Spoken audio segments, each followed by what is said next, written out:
Hello there, you awakening wonders. Thanks for joining me on what is turning out to be the biggest week in Stay Free history, and perhaps the biggest week in the history of free speech, full stop. We've already had RFK on the show. I'm about to talk to Jack Dorsey on the show tomorrow, independently. A rare, special conversation with Tucker Carlson. You might as well start posting your questions for that chat now. But joining me right now, I couldn't be more excited to announce one of the inaugural engineers, one of the initial mystics and wizards that founded this online space.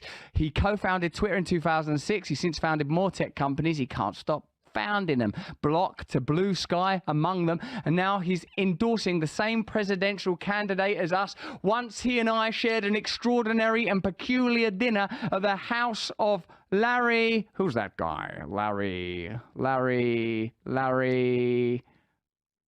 King. Yes, Larry King. It is the incomparable, bearded, peculiar mystic, Jack Dorsey.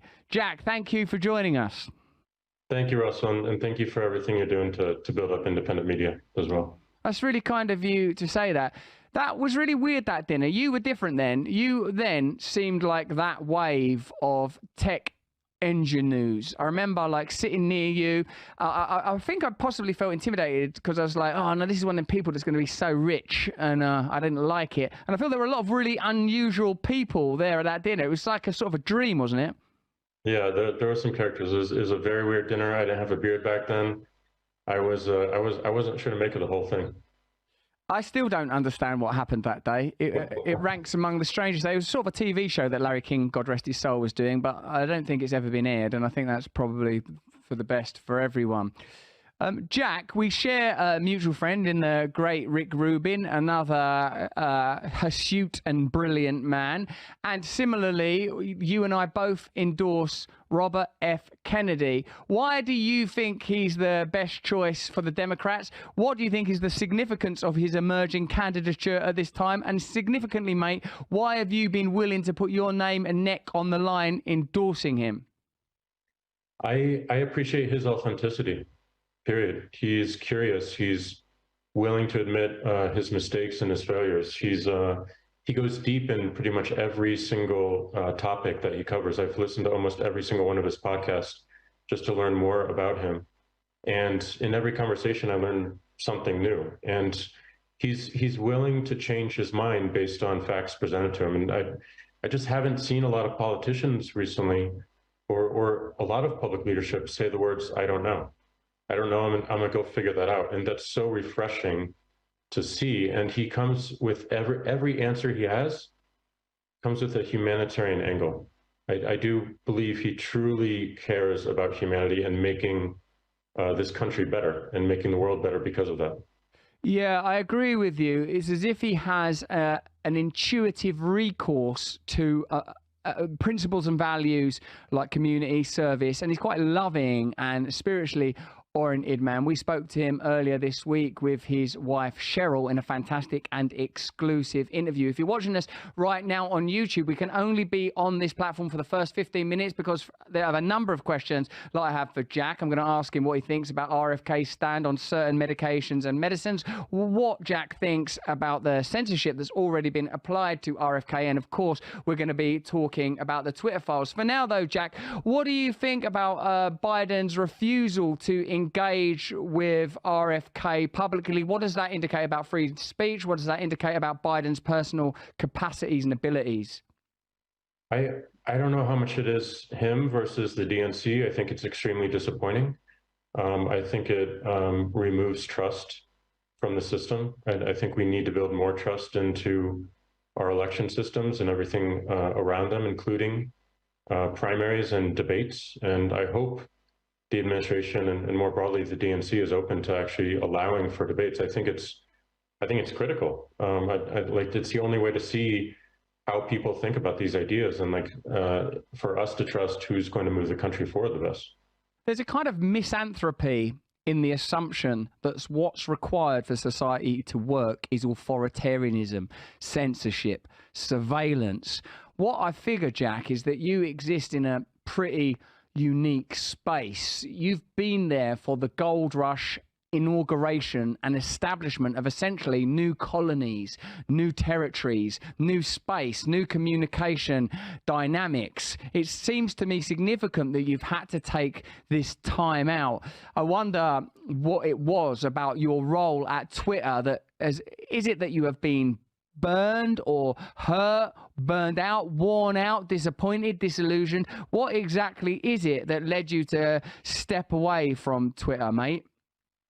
There were a number of things. I mean, the biggest is the realization that as a public company and as a public company CEO, with the dynamics that Twitter had to play in, which was we were entirely dependent upon brand advertising.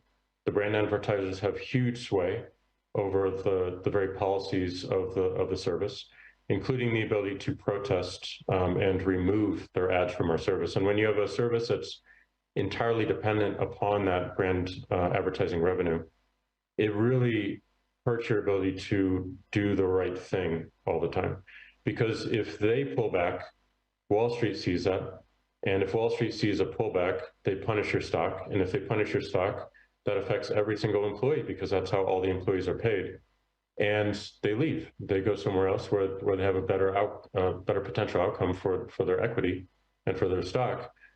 So it was more the realization that I just didn't believe Twitter could continue to exist as a public company. If it could, I certainly wasn't that person to make it so. I just did not, I didn't feel I had that in me. And at the same time, I was learning about, I come from an open source background. I come from, learning about the internet when it was truly decentralized and it was truly open.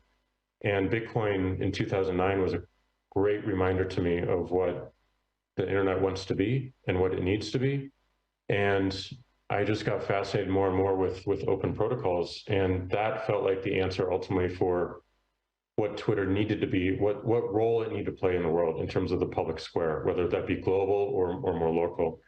And I wanted to put more of my efforts into that. And those realizations and just, all the mistakes I made and we made as a company, and a bunch of frustrations I had with the board and just the corporate aspects of the service led me to leave. That's a really fascinating response. Sometimes it's difficult for us to identify that immersed within our zombie capitalist state corporatist model are systems of regulation that are not explicit and declarative, like you described. If the advertisers don't support Twitter, Wall Street will respond to that withdrawal. That will affect stock prices. That there is an ideology built into the commercial model that doesn't need to declare itself or make itself explicit. Even in a plainly innovative space like Twitter and comparable social media platforms, which felt extraordinarily novel and that we were at the vanguard of something new. It's interesting to see how quickly it can be colonized by the same kind of imperialist modalities that are more easy to observe in the last century. Oh, look, there's this continent of Africa. We can own that, though. There's this continent, there's this nation of India, that there is a certain mentality that is able to, through kind of materialism, I would say, as the primary mentality, which is not, that doesn't need to declare itself, because as Mark Fisher wrote in his book, Capitalist Realism, the ideology is we are so submerged within this ideology that we don't have a context to judge it from outside of. But it seems to me that we're involved in nothing less than a kind of ideological war, Jack. And I sense that you might know that too, that we're at a point where, I don't fully understand words like, or terms like open protocol and open source. But it seems to me you're talking about the necessity for decentralized models in order to have truly open discourse and to protect significant principles, which we hear Elon Musk, of course, your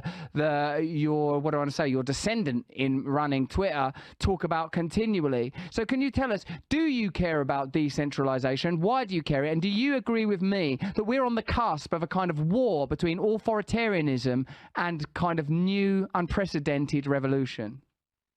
I do agree with you, and maybe it's always been that way, and it's more and more visible now, because some of the structures are breaking down and we're seeing more of the incentives. I think we live in a world of abstraction. And as you said, it's very hard to see the levels and the layers of abstraction that we built upon ourselves because they're comfortable and we get used to them. And that momentum is extremely strong. It's like a riptide out to the ocean, and you're trying to swim against the riptide instead of going to the side. And to me, I'm a absolute believer in decentralization. And decentralization to me means removing single points of failure, recognizing single points of failure and removing them. And one of the single points of failure in the Twitter case was the singular control that one company has over the protocol, over discovery, and over distribution of the content. And if those were separated just a bit, I think the people have more ownership over that. So when you think of things like Bitcoin, or you think of a distributed decentralized protocol that I love, which is Nostr, these are services that have no leads, that are not controlled by any one company, not controlled by any one government. There's no one person leading them. They are truly permissionless. So if I want to build something to make Bitcoin better for myself or for millions of people, I can do it without asking for permission from a CEO or from a government agency or from anyone. The same is true for Nostr, which is building something equivalent to Twitter, and ultimately I hope which will support Twitter, because it'll remove some of the burden that Twitter feels today, and it will continue to feel from government agencies, from customers, and also from advertisers, and until they've truly diversified their revenue stream and they build resilience against just being dependent upon one ad model. That's fantastic and important. If you want to ask questions to Jack, you have to join our locals community. Press the red button on your screen now to join our locals community to ask questions like this one. Jack, I'm almost reluctant to say this out loud to you, but it's from our chat. Chief411, why did you allow the US government to use Twitter to mislead the American people? Now, you might need to provide some context for that, Chief411. If you're watching us on YouTube, I don't think Jack is able to answer that question on YouTube, because it's clear that we're talking about the pandemic. So to hear the answer to that question, why did you allow the American government to mislead the American people, click the red button. If you're on Rumble, join us on Locals. If you're watching us on YouTube, click the link in the description. Join us over on there, because we're talking about free speech to someone whose opinion matters, to someone who's in a position of knowledge, understanding, and also in a position, I believe, to change these dynamics. So click the link in the description. Join us on the home of free speech, Rumble.